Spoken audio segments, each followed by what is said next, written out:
안녕하세요. 평사사입니다. 현재 시간은 2023년 10월 3일 오전 6시 29분이고요. 현재 비트코인 가격은 27,870달러입니다. 어제 주봉 마감은 거의 최고의 마감이었죠. 주봉상 이렇게 수렴되어 있는 이평선들 최상단까지 돌파하면서 마감해 주었고요. 일단 이 아래로 이제 깨지면 안 됩니다. 이게 올라갈 차트라면 20주 EMA가 지금 최상단에 있는 110주 EMA 위까지 올라설 동안 이게 떨어지면 안 되고요.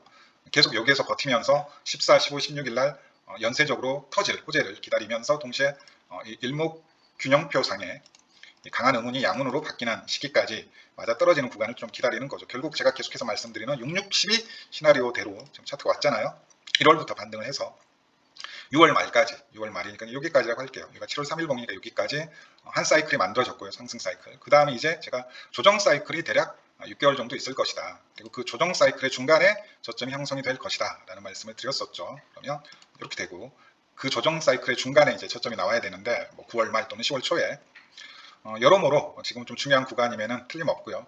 그런 의미에서 보더라도 어제 이 주봉 마감은 되게 좀 긍정적인 주봉 마감이라고 할 수가 있을 것 같습니다. 그러니까 오랜 시간 말씀을 드려왔는데 지금 중장기 평선이 이 정도로 강하게 압축되어져 있었던 경우는 비트코인 차트 역사에서 없습니다. 바꿔 말하면 이게 어디 방향으로 터질지 모르겠지만 이 다음에 가격 움직임은 비트코인 차트 역사에서 가장 파괴적인 수준의 가격 움직임이 나올 가능성이 높다라는 것까지 조금 말씀을 드릴게요. 멸망을 하거나 우주 끝까지 올라가거나 뭐 둘 중 하나입니다. 그 정도로 강한 에너지가 압축되어져 있다는 거 조금 말씀을 드릴게요. 그래서 여기 상단 라인을 좀 지켜냈으면 하는 바람이 있고요. 이걸 조금 단기적으로 이제 보게 되면 주봉상으로는 상당히 좋고 이걸 단기적으로 보게 되면 일단 제가 어제 4시간 봉상 지지 저항받을 구간들을 조금 체크를 해드렸죠. 커뮤니티 게시판에 보시게 되면 그래서 일단 이 평행 채널 돌파 이후에 두 번의 테스트를 걸치고 제가 이때 지지받는 모양새가 되게 좋다라고 말씀드리면서 이 자리가 상승에 무게를 조금 두는 말씀을 드렸고요. 여기에서도 마찬가지 다이버전스 한 번만 더 컨펌되면 올라갈 가능성이 아주 높다라고 말씀드렸는데 제가 여기서 한 가지 놓친 게 비트코인 차트는 보시게 되면 다이버전스를 정확히 안 띄우고 올라갔지만 이더리움 차트 같은 경우에는 여기에서 정확히 다이버전스가 나왔더라고요. 그래서 제가 이더리움 차트를 모니터링하고 있었어야 되는데 이더리움 차트 모양이 이렇게 나왔거든요.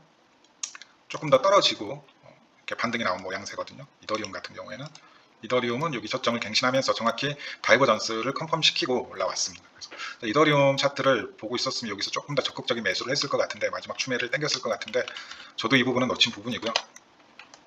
그리고 이제 여기를 돌파했으니까 1대1로 올라간다라는 생각을 충분히 해볼 수가 있고 1대1 저항 구간을 크게 장대 양봉으로 돌파하는 움직임이 어제 나와 주었고요. 그 다음에 제가 여기 이제 추세를 또 이걸 하나 그어드렸죠. 이거 하나 그어드렸고 또 이걸 이렇게 하나 그어드렸는데 정확히 보면 이제 여기 상단에서 저항 맞고 내려왔다는 모습을 확인할 수가 있고요. 이걸 15분봉 프레임에서 보면 저기 상단에서 다이버전스가 아주 강하게 걸려지면서 내려왔다는 걸 확인하실 수가 있을 겁니다. 어쨌든 조금 더 저는 차트가 내려와야 된다라는 생각이고요. 한 27K 초반까지 그 구간에서 시간봉, 1시간 봉상에서 다이버전스가 조금 강하게 컨펌이 돼야지 매수 받아볼 수 있지 않을까라는 생각을 하고 있고요. 다시 4시간 봉으로 들어가서 제가 매수 구역으로 추천드렸던 구간이 여기죠. 어제 조금 지켜보자고요. 과연 여기까지 내려오는지. 그리고 CME 갭이 이제 여기 위치해 있죠. CME 갭의 위치도 27,100달러에 위치해 있으니까 CME 갭은 대략 여기쯤에 위치해 있습니다. 그러면 꼬리로라도 그냥 차라리 메꿨으면 좋겠어요. 정확히 이제 여기 매물대인데 매물대를 이렇게도 볼 수가 있거든요. 네, 그러면 여기 그리고 최대로 보게 되면 여기가 될 것 같고요. 여기. 그러면 대략 매수 구역은 나오죠. 매수 구역은 나옵니다. 이렇게 보게 되면 여기가 이제 매수 구역이 될 것 같아요. 화살표로 어제도 화살표로 표시를 해드렸으니까 여기 라인에서 매수를 충분히 받아볼 수 있지 않을까 라는 말씀을 드리고요. 그런데 온체인 상황이 안 좋습니다. 그것도 좀 단기적으로는 아주 많이 안 좋습니다. 많이. 일단 간밤에 새벽녘에 비트코인 리저브 양이 10,000개 가까이 늘어났고요.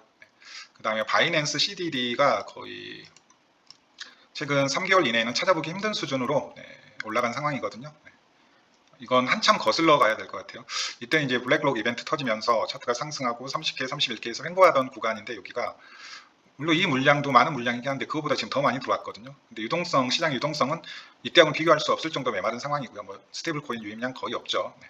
그래서 충분히 이 정도의 물량으로도 큰 조정이 나올 수 있는 상황이니까 정말 예상치 못한 긴 꼬리 조정에 조금 대비를 하셔야 될 것 같아요. 많이 안 좋습니다. 네. 단기적으로는 아주 상당히 안 좋습니다. 비트코인 리저브 양도 10,000개가 갑자기 올라갔고요. 네. 이게 시장 유동성이 좀 풍부하고 시장 호재가 막 깔려져 있고 막 블랙록 이벤트 같은 사람들이 좀 열광하는 수준의 이 정도 물량이라면 그냥 다 잡아먹고 올라가는데 지금은 전체적으로 시장이 그냥 다 침체되어 있는 상황이다 보니까 어쨌든 14, 15, 16 연달아 있는 뭐 비트코인, 이더리움만 신청한 ETF도 있고 비트코인, 이더리움 결합 상품도 있는데 거기에 대한 뉴스가 좀 빨리 나오기 전까지는 좀 상당히 좀 조심스러운 장세가 되지 않을까. 그럼에도 불구하고 지금 주봉상 최상단에 위치해 있는 120주 이평선은 좀 지켜줬으면 좋겠어요. 120주 이평선은 여기까지 좀 떨어지게 되면 좋은 매수 자리가 될 것 같은데 저 물량이 빨리 좀 빠지거나 아니면 스테이블 코인이 유입되거나 하는 상황이 나오지 않으면 온체인 상황은 단기적으로 아주 좀 심각한 수준으로 단기적으로요. 단기적으로 그만큼 시장 유동성이 없고 저 정도 비트코인 10,000개가 지금 바이낸스로 거의 다 들어갔는데 바이낸스 현물 매수벽을 한번 지금 차트 켜고 확인해 보세요. 네. 그러면 좀 심각한 수준의 하락이 나올 수도 있겠구나라는 게 실감이 되실 겁니다. 네. 많이 안 걸려져 있다고. 옛날 같은 경우 옛날이 아니고 불과 이제 몇 개월 한 뭐 6월 한참 장 좋을 때는 뭐 100개 이상 뭐 특정한 매수벽에 누적돼 가지고 1000개 이상 막 걸려져 있곤 했는데 지금은 호가창이 거의 텅텅 빈 수준이거든요. 근데 저 정도 물량이 들어왔다는 건 좀 심각하게 안 좋은 건 맞습니다.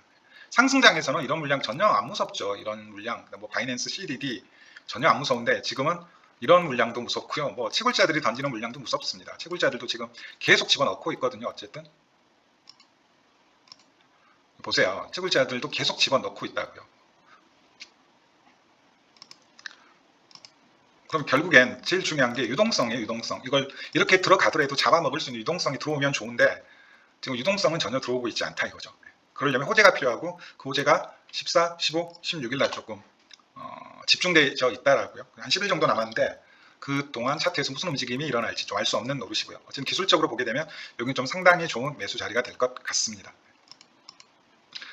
되돌림 레벨 좀 겹치는지 한번 봐볼까요? 네.